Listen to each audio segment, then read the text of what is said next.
Hello friends, I am Amit and welcome to my YouTube channel. আজ আর একটি নতুন video আপনাদের সাথে শেয়ার করছি। আমি আর আমার বন্ধু মিলে এবারে চলে গিয়েছিলাম জগদ্ধাত্রী ঠাকুর দেখতে। তো হাওড়া থেকে ব্যান্ডেল লোকাল ধরে আমরা পৌঁছে গেছিলাম মানকুণ্ডু। মানকুণ্ডু থেকেই আমরা এবারের ঠাকুর দেখা আমি শুরু করেছিলাম।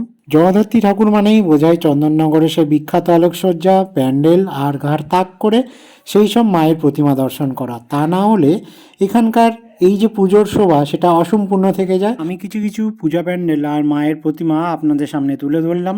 সেই সব নিয়েই এবছরে জগদ্ধাত্রী পূজা পরিক্রমা 2025। আপনাদের কাছে অনুরোধ রইল, আপনারা ভিডিওটি শেষ পর্যন্ত অবশ্যই দেখবেন, মিস করবেন না। মানকুণ্ডু স্টেশন থেকে নেমেই ডান দিকে বরাবর কিছুটা দূর যেতেই আমরা পেয়ে গেলাম মানকুণ্ডু স্পোর্টিং ক্লাবের পুজো। এখানকার পুজোর থিম, প্যান্ডেল আর ঠাকুর সত্যি দেখার মতো। বাইরের প্যান্ডেল তো দেখলেন, আর প্যান্ডেলের ভেতরে ঢুকে আমি তো জাস্ট অবাক হয়ে গেছিলাম। দেখুন ভেতরেরটা কত সুন্দর। প্যান্ডেলের ভেতরের প্রত্যেকটা অংশই ছিল চলমান।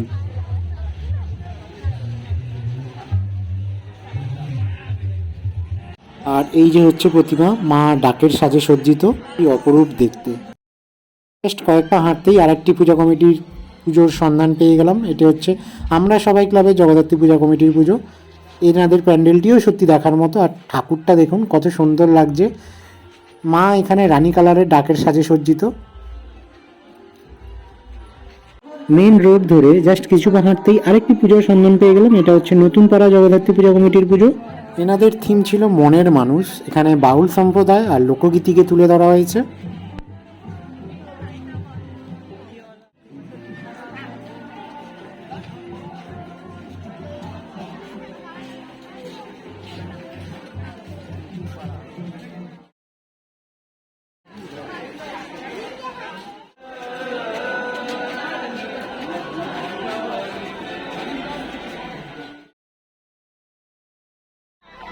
এরপরেই আমি চলে এলাম নিয়োগী বাগানের পুজোয়।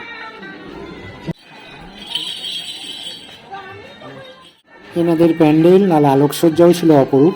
ধীরে ধীরে আমি প্যান্ডেলের দিকে অগ্রসর হচ্ছি।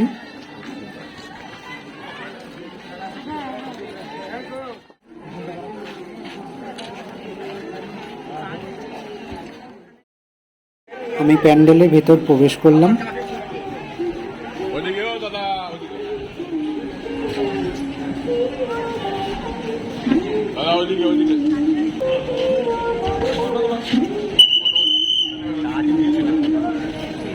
এরপর আমি প্রবেশ করছি মোয়াডাঙ্গা মেন রোড বালক সংঘ পূজা কমিটির পুজোয়।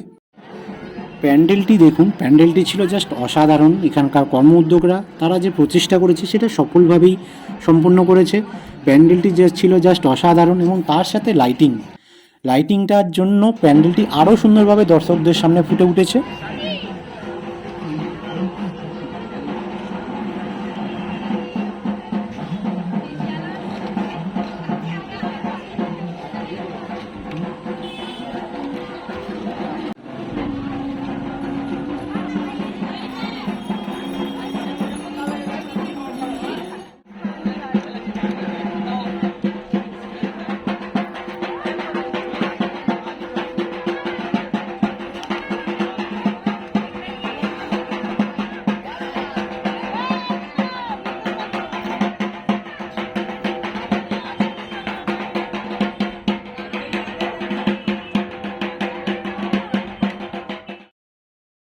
আমি প্রবেশ করে গেলাম সার্কাস মাঠের পুজোয়। প্রতি বছরের নয়, এবারেও এনারা খুব সুন্দর প্যান্ডেলটি করেছে, তার সাথে আলোকসজ্জা খুব সুন্দরভাবে তুলে ধরেছে।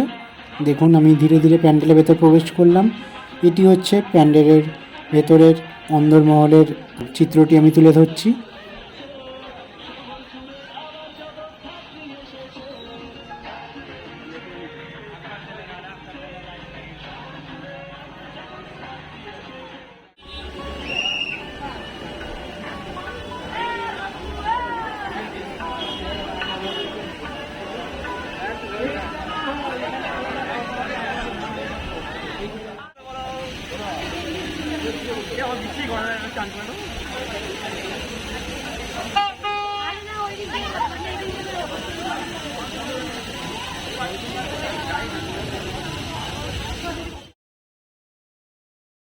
এরপর আমি চললাম ধীরে ধীরে তেমাথা শিব মন্দিরের দিকে।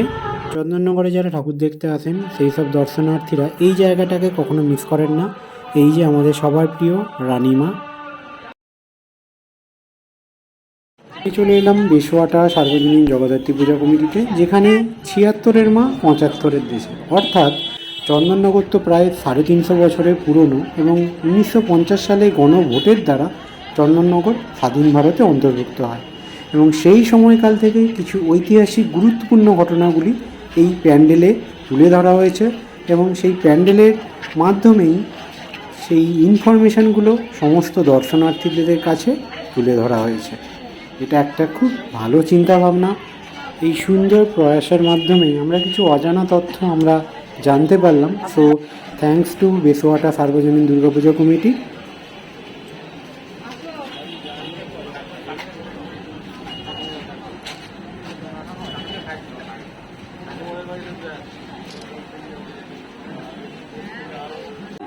এরপরেই আমি চলে এলাম দৈবকপাড়া।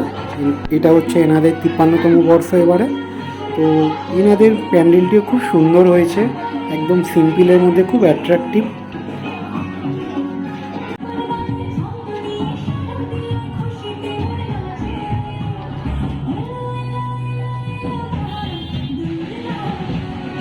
আমি প্যান্ডেলের ভেতরে প্রবেশ করলাম। প্যান্ডেলের ভেতরটিও দেখুন কি সুন্দর, এরকম পেন্টিং করা আছে, সুন্দর কারুকার্য, একদম সিম্পলের মধ্যে সত্যি অসাধারণ।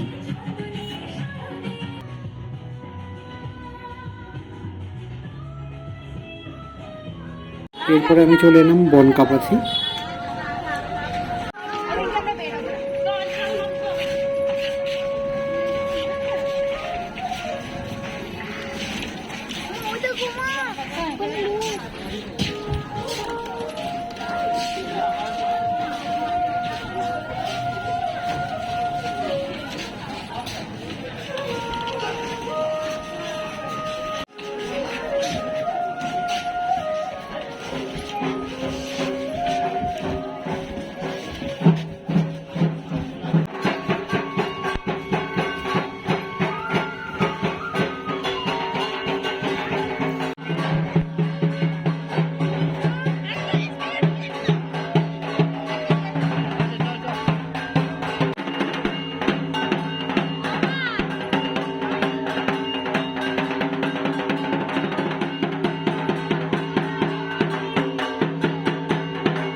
আমি চলে এলাম রথের সড়ক। এদের আলোকসজ্জা আর প্যান্ডেলটিও খুব সুন্দর করেছে, দেখার মতো। আর প্যান্ডেলের ভেতরটিও কিন্তু অনবদ্য সৃষ্টি করেছে।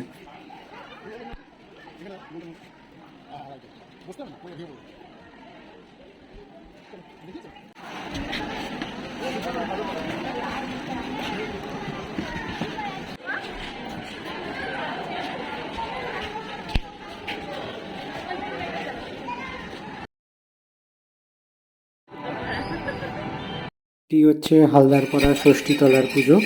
এবারে এই পূজা কমিটির মণ্ডপটি দ্বিতীয় স্থান অধিকার করেছে।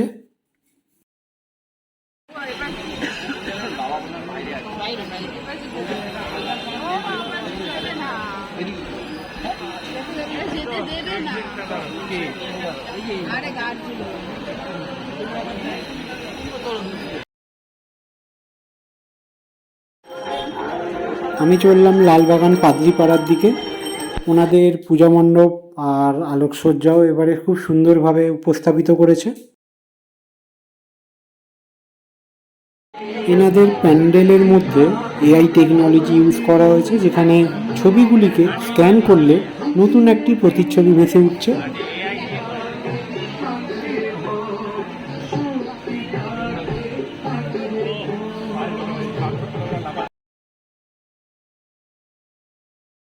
এটি হচ্ছে চন্দননগর বাগবাজারের পুজো।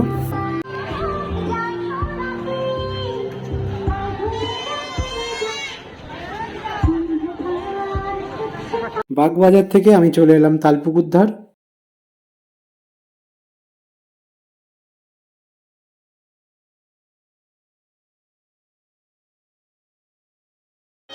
আমি এবার চলে এলাম মধ্যাঞ্চলের পুজো। এনাদের আলোকসজ্জা সত্যি দেখার মতো ছিল। প্যান্ডেলটি ছোট জায়গার মধ্যে হয়েছিল, কিন্তু ওই ছোট জায়গার মধ্যে কিন্তু খুব সুন্দরভাবে ফুটিয়ে তুলেছে। বিশেষ করে লাইটিং সত্যি অনবদ্য ছিল, দেখার মতো ছিল। প্রত্যেকটা দর্শনার্থীর মন কিন্তু এখানেই জয় করে নিয়েছে।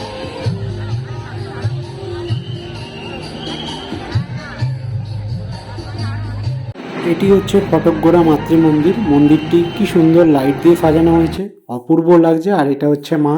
আমার ভিডিওটি এখানেই শেষ করছি। তো আবার নতুন কোনো ভিডিও নিয়ে আপনাদের সাথে দেখা হবে। ভালো থাকবেন, সুস্থ থাকবেন।